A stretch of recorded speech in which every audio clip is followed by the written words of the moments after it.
With time, everything is wearing out. Everything physically is wearing out. And that not only applies to things that are manufactured that we have to replace, but our bodies are wearing out. So we don't want to waste the time we have being good neighbors, good parents, and good stewards of our time, treasure, and talent. Welcome to the Up Your Average podcast, where Keith and Doug give no-nonsense advice to level up your life. So buckle up and listen closely to Up Your Average.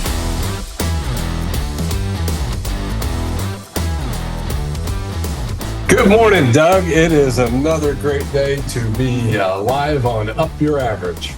You have a doctor in the house. Dr. Ray Childers, he's a longtime friend, not lifelong, longtime friend. He is an influence to us from the great state of California. Azusa? Is that? Azusa. And everything from A to Z in the USA. There you go. There you go. So I would say that this may be the most important part of a financial plan, the topic of today. And unfortunately, time may not permit us to cover it completely. So we're going to talk about time a little bit. And as I was prepping a little bit, I was thinking, I don't know if you have time songs that come to your mind. I thought of Jim Croce's Time in a Bottle. If you could put time in a bottle. Pink Floyd has one that's really thought-provoking, Time. And then I was trying to, with this cold, I was trying to sing Chicago's Does Anybody Really Know What Time It Is to Libby the other day, and she had no idea what I was talking about. Rush's Time Stand Still is my favorite song about time. Really? Yeah. Our friends, Mercy Me, have one out there called Hurry Up and Wait. And so time is this idea that is critical with financial planning, I think. But I think it's just critical in living well, like understanding it. And one of the quotes that I heard that really affected me is that with parenting, the days are long and the years are short. And it's one of those principles in life where time doesn't really make any sense that when you're going through that. And over the years, I've spent time trying to slow down time. Like things that I enjoy, try to slow it down. I don't know if you guys have had any luck with slowing time down. Well, you can slow it a bit if you get further away from the gravitational source that's affecting you most, because Einstein predicted it, and it's been proven that as gravity lessens, time slows down. And they've done this with people on top of a mountain using an atomic clock, very precise clock. And they come back a few nanoseconds younger than the people who stayed on the ground. There you go, folks. That's the opener to today's conversation with. Yeah, I was thinking more of going down to Nashville and taking a jiu-jitsu class with a clock on the wall and huffing and puffing and looking at that clock, and it was like Ferris Bueller's clock. And now you're going to move your family to the top. We're going mountain range. We are going up. I love it. Ray, man, there's so much about time that just strikes me. Like in our industry, we talk about the time value of money. Right. And was it Franklin that said time is money? And so there's so much that goes on with time. But when you sent me some thoughts, one of the things you talked about was time created. And I think the essence of time, or the origin, is probably a decent place to kick this thing off. Yeah, it depends on your worldview. And obviously, I have a biblical worldview. Maybe not obviously, but I do have a biblical worldview. I've written about it here. And time was probably created, although we can't see it, we can't touch it, we can't smell it, we can't taste it. But in an agrarian type of society, which man was first introduced to, you need to know not only when to plant, but where to plant. So we've got space, the where to plant. As far as when to plant, we needed some markers of time, and that original one was a day. And that's based on our traversing around the sun once a day. And it gave us that marker for time that helped people with their planting and harvesting. But it today also helps us get where we want to be when we need to be there. And it's quite important, as you say, that we don't waste it, because the second law of thermodynamics is out there working and saying with time, everything is wearing out. Everything physically is wearing out. And that not only applies to things that are manufactured that we have to replace, but our bodies are wearing out. So we don't want to waste the time we have being good neighbors, good parents, and good stewards of our time, treasure, and talent. And the idea that you are saying that your point of view with time is a biblical worldview, and that your worldview is probably important as you think about time. And one of the things that I think is kind of ironic is, I don't know if it's when prayer got taken out of the schools or whatever, that nobody really wants to talk about God or a God, but most of the names of markers or times, or a lot of them, are named after gods. Right. And so you're acknowledging a God, whether you want to or not, just by saying the months or the days or whatever. And so historically people have had some kind of God worldview. Yeah, I mean, think of the horoscopes and naming things like the stars, the constellations. All those things are named and treated by gods in some past societies. But clearly, for our universe and our Earth, our planet, it had to come from someplace. And the most logical, most documented explanation is in the Bible, documented in language. Now, the origins of the universe are probably the same for every people group, whether they're written in the Bible or on the walls of caves. It's the same origin, and I think people don't think about that. But the most documented source of the creation of time is in the Bible, and particularly in Genesis chapter 1.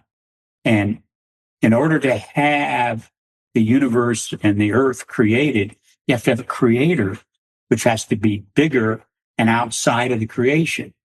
So he has to be outside of time. The God of the Bible has to exist outside of time so that he could create time and space for us to live in and to die in. And that then leads you to all kinds of other questions like, well, where do we go when we die? Do we step outside of time? When we were born, did we simply get thrust into time from someplace else? Did our soul or our spirit get a soul and a body, get thrown into time at birth? Lots of fascinating questions come up with if you consider a biblical worldview, which, by the way, has never been proven erroneous. And that's one thing that folks with biblical worldview can stand on, the fact that they can go with not this book, but the book, and use that as their standard for good and evil, right and wrong, what's true and what's not true. I think, like for me, I have a belief that time was created and that you can exist outside of time via being a spiritual being in a physical body.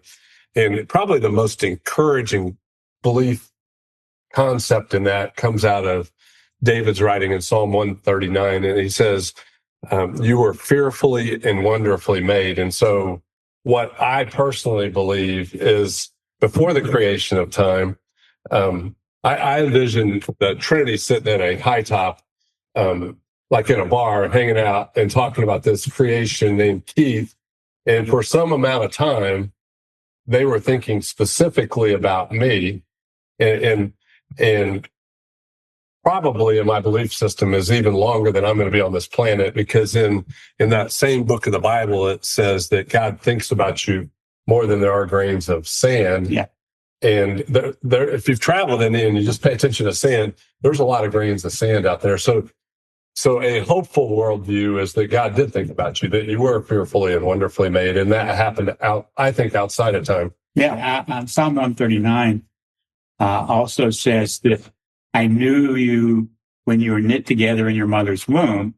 Jeremiah expands on that in chapter 1, verse 5, when he says, I knew you before you were created in your mother's womb, which indicates before you were born and potentially thrust into time and space, the creator of the universe knew your soul and spirit. Which I think there's a lot in our culture. There's a lot of vanity or lack of hope or value in somebody's situation. And if one were to believe that they were specifically created, it seems like that would add to their point of view on planet Earth. And particularly if the creator knows you and has a plan for your life, then you ought to be seeking good relationships and good advice from folks like these when it comes to managing some of your time, treasure, and talent. Doug, when I was talking about that I think time's probably the most important variable of a financial plan. Like really, if you're putting a traditional financial plan together, the only piece of data you really need is your date of death, right? That would make it easier. Yeah, the date of death tells us what rate of return we need, if any, when the money has to last, and all those things. And what's your experience with talking about death with the average client? Like, is that something they even desire to talk about, or what do you think about that? No, but it's safe too. When people are trusting us with their money, there's really no topic that we can't touch beyond that. But what I would be curious, Ray, is if you could briefly describe what you did for a living and how you started to think differently about time. Like, when did that happen for you? Was that halfway through were you raising kids? Well, yeah, I was probably halfway through my career in research and development at Eli Lilly. I was trained as a research scientist in the traditional chemistry and physics, emphasis on chemistry, and got hired by Eli Lilly is basically a problem solver. And that's what I did for 26 years, was solve problems there. Midway through that time, there we go, 13 years, someone came to me and started talking about a biblical worldview. And that's when I began to think about my own death and time and where everything around us came from. You look out at nature and you see things that scream design, like a peacock unfolding its wings, or a beautiful butterfly, or a flower, and you think that had to come from the mind of an intelligent designer. And all of that led me down the road of Romans chapter 1, first 15, 20 verses. Is you can't look out at nature and not ask yourself, where did all this come from? And if you continue that progression, you're going to end up at Jesus. What, like that doesn't, from what, I'm not around a lot of scientists, but that doesn't sound like what most scientists say in our culture today. So how does that fit with the culture of scientists?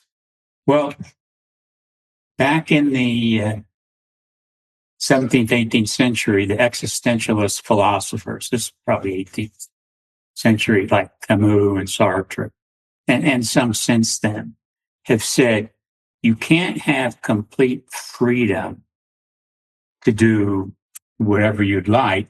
You can't have complete freedom unless there isn't total meaninglessness. Because unless there's total meaningless to everything, then you can't do some things without impacting someone else's rights. Okay. But if there's total meaningless, nothing means a thing, then you can do anything to anybody. And that's where total freedom comes from. And I think that's the beginning of this. We want to be the God of our own lives, determine what's good and right and true for me. And you simply can't do that in a society where things have meaning or things have value, because you start to cross boundaries into other people's rights and values. But if there's no meaning to anything, that's the only place where these philosophers, I think the existential philosophers rightly said, you can be totally free. You can be totally free if things are meaningless. If things are meaningless. You can do whatever. Whatever, because whatever you do has no meaning. Yeah. It doesn't matter. But if you look out to where we started from, you look out at the nature, you see design, you see intent, you see meaning. So the existentialists have missed the boat someplace. And I think scientists, guys like Stephen Hawking, would love to have what he calls the grand unified field theory, that tied the three forces, gravitational, electromagnetic, and nuclear, that hold everything together. But they can't find that theory because the one person who proposed that, and you can read more about this, chapter 10 on time, the one person who proposed that theory got dismissed out of hand by the majority of cosmologists because time was not a variable in his formulation. But if you think of the creator, if he exists outside of time, it would be very logical for time not to be a variable, because this thing he created is inside of a dimensionality that doesn't have time in it. It was part of what he created, so he had to be outside of time. Now it makes sense that the forces that hold this all together are not time dependent. I'd like to share one of the times I had with Ray that influenced my time with some of the stuff I own. And that was a time where Ray wanted to hang out with me. I don't know why he wanted to, but he wanted to. And at the time, Ray had a Ferrari 328, beautiful car. And I love cars. And Ray invited me to lunch, not just any lunch. We drove. Where did we go? Do you remember? We went past those Twin Lakes you were thinking of moving to. Out by Fort Bell. Yeah, Fort Bell. And it was at that time that Ray informed me why he owned a Ferrari. And it was for the passenger seat, to give someone an experience in something they couldn't really have on their own. And that was something that has influenced my time and my possessions, where I've been able to loan bicycles, not really care about a boat, and just share the things that I own. And that has multiplied my relationships and good times because of that ride in your Ferrari. Amen. So with like tying what Ray was saying to that, if it was all meaninglessness, then you wouldn't care that, or Ray wouldn't care that he would just be driving the Ferrari For Ray. himself. Yeah. And I think how this fits into like financial planning or looking at your world is that I think you're going to find more value in life if you think there's meaning to it rather than meaninglessness, because the more meaning you find is in the lives of others, not just in your own experience. Yes. Someone once told me, it might have been our friend Henry Hernandez. He put it this way. He said that the one of the only things that goes outside of time are human beings. And so that relational component is a great investment in time. Yeah. And we're gonna probably step out of time when we physically die, but our souls and spirits are going to go on forever. And question is where. That's the idea of time in a lot of ways, whether it's outside of the time horizon or as you travel, which part of how we raised our kids was in an RV and we traveled a lot. And people would project their opinions on time to us, whether it's the federal government or other people eavesdropping our family conversations. And like if you go to a national park, you'll see that the federal government has an opinion of time when they tell you that different things were put there. So let's just talk about that a little bit. A friend of ours, another scientist friend, said he believes he has the belief that creation is a thing. And he says that he believes God created things with a history. So that if you believe Adam was the first person, that he wasn't created as a baby, he was created as a 30-year-old but he was only a day old when he was created. So he wasn't 30, he was a day. Yeah. And the difficulty maybe in accepting that is that there are lots of scenarios or explanations that can be consistent with the Bible, but they can't all be simultaneously true. But all we can do is propose answers to questions or explanations of phenomena that don't contradict the Bible. And time will only tell whether it's a correct interpretation or not.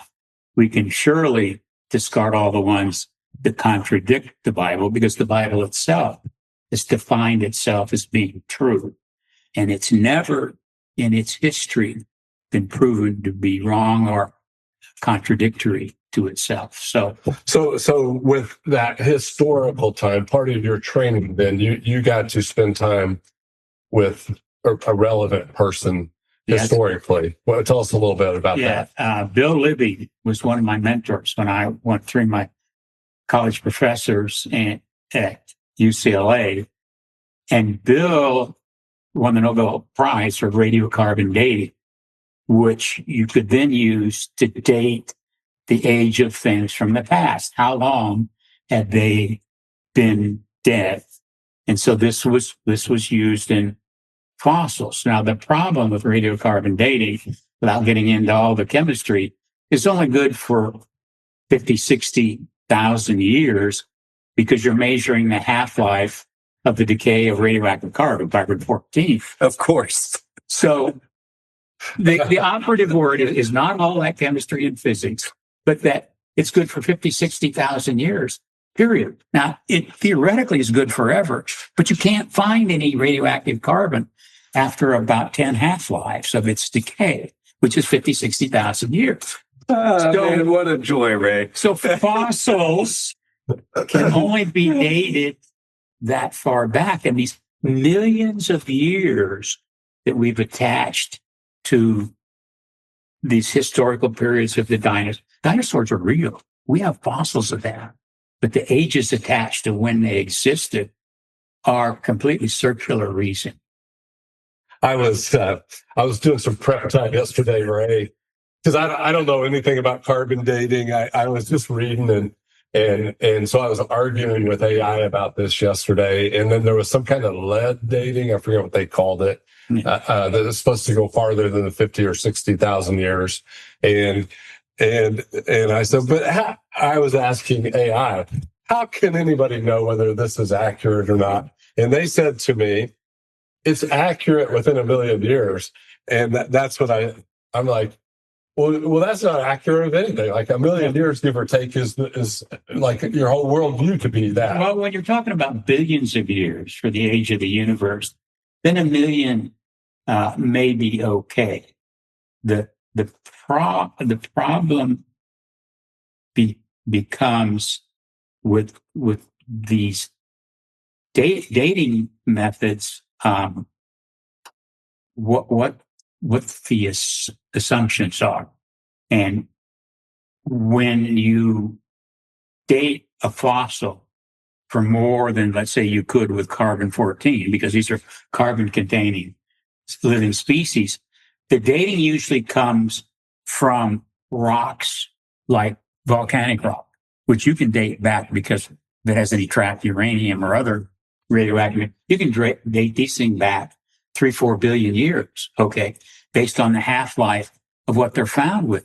But what's discounted is the flood described in Scripture, in Genesis, where when you think about this turbulence, when the earth was flooded and now suddenly the waters recede and you've got all this turbulence that settles out. So your fossils are going to settle out with rocks and things that are not the fossils. And so this geological clock idea was developed where you could date the fossils with the rocks that were close to them because they all settled out, in a certain order. The problem with the geological clock is if you go to a different place, the things are in a different order. So the clock is broken all the time. Just depends on where you read it. So So to get millions of years for the ages when certain dinosaurs existed and more millions when other dinosaurs existed is all based on this mixing when the flood settled back in. And there are lots of cultures besides ours that describe a flood in their ancient literature. But so when that all settled down, you've got this mixture of things that can be dated that are carbon life forms, and these other rocks and things that you could date with much longer lived radioisotopes. And that's the kind of circular reasoning, along with the speed of light. You know, Genesis chapter 1, about verse 17, when we get the formation of the stars in the fourth day, quote, we could come back to what day means. 3 different meanings of the word day in Genesis chapter 1. But in the fourth day, we get the stars in the sky to help separate night from day. So we have day and night. So the farmers know when to plant and what to plant. There would be no point in having those stars in the sky if we could see them for the millions of years it takes their light to get for stars that are more than a million or billion light years away. So my point is that the stars were created with their light in place. And we didn't have to wait for their light to show up based on how far away they are. Cool. Otherwise, it's illogical for to have them there to define the night sky if you can't see them for however long they are, how far away they are, based on the speed of light to go from that distance to the Earth. So, and that's where some of the circular reasoning for Right. long ages come from. Right. That makes sense. The light had to get here first, right? Right. So we're running out of time, and maybe we can. I didn't think we were going to have time to do this, but maybe we can circle back around here in a few weeks and follow up. But I think where I want to wrap up with you, Ray, was I forgot who the philosophers that didn't have meaning. What Camus and Sartre or Bertrand Russell is a more and that theory is called what? Well, they're existentialists. Existential. Existentialists, which is basically nothing has meaning. Yeah. So I think for me, part of why this is important in the financial realm is that we've been, as a culture, pretty much told that, right? Nothing has meaning. And we're being taught now that it doesn't have meaning. Caleb, what did you tell me it was called when you just get on this thing? Doom scrolling, that you get on this thing and just stare at it, which has probably no real meaning if you're just staring at it and spinning things. And so that as a culture, if there is no meaning and that we're taught to waste time, it can be really a depressing thing for the young people as they're going about life. And so what I think I heard you say is that life has meaning, it has purpose, and that people were creatively, specifically designed. And how would you suggest they move forward with that idea? Well, I would examine the biblical worldview. Again, I've got about 20 topics covered here, and I give the biblical worldview, and I ask people, whatever their worldview is, how's their worldview working for them? This is what the biblical worldview says. What do you think looks better? I love that. If you, is this available on? You go to my website, raychilders.com. About once a month, you can download the Kindle version for free. Otherwise, you can buy it from Amazon for $7 or $8, something. But Kindle version not once a month is free, and you can see the free to download day there. If you want to pay for it, it's $3.99 or something like that. But if you run into me, I'll give you one. There you go. Any closing thoughts, Doug? What a great time. Amen. This was fun. Thanks for hanging out with us, Ray. We will have to do this again. And to all of you, hopefully it has helped up your average. We'll see you soon.